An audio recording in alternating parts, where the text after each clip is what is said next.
Okay, so you've got your VM, you've got Docker running on it, you have multiple containers. What happens if one of these containers goes down? Or what happens if you have a front end here and a back end here, and these two actually need to work together, not work separately as I've drawn it? Or what happens when, instead of simply having 3 containers, this is actually 10 containers. This is 10 and this is 10. At some point, you're going to reach the limits of the hardware on that one VM. And potentially, when in any of those scenarios, you're going to run into what is essentially a scaling problem.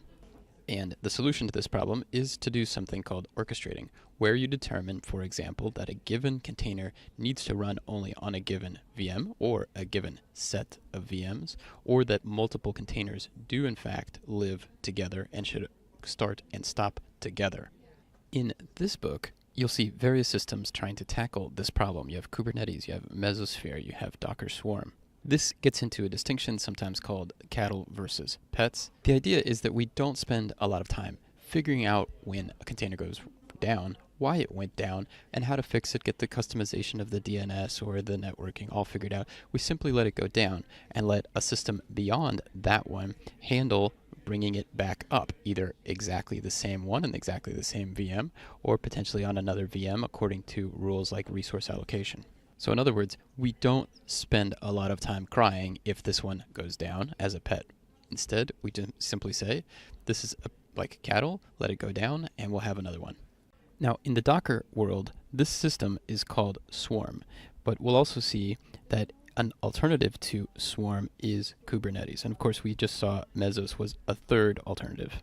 You also may come across something called Docker Compose, which is this idea from before of taking a server, say the front end, and making it connect or be connected to a back end. And that could be not just 2 servers, but potentially 8, 10, 15 servers you could bring up all at once. That is called Docker Compose, and there are equivalents for doing that in Kubernetes. And specifically, Kubernetes would call that a replication set. Now, in Docker Swarm, these VMs take on new names. First of all, you have to designate one of them as what's called a master. This is usually called a swarm master, and it controls all of the other VMs. It determines if they're on, if they're off, which ones should get the resources. Those other VMs would then be called swarm workers. And a similar approach is what Kubernetes takes. Specifically, in Kubernetes, the master keeps the same name, so that's easy enough. But the workers take on a different name. They are called nodes. So they are not really referred to as VMs anymore. In fact, none of them really are referred to as VMs. The approach, though, is the same. So the master on Kubernetes will attempt to figure out how many of these other nodes do I have, where can I assign resources, where are the most important resources, where are our volumes. We'll talk about all those things. Now, in this book, there's a really great quote that gets to the heart of why we're doing this larger system at all, which is that in pioneer days, they used oxen for heavy pulling, and when one ox couldn't budge a log, they didn't try to grow a larger ox. They didn't have larger VMs.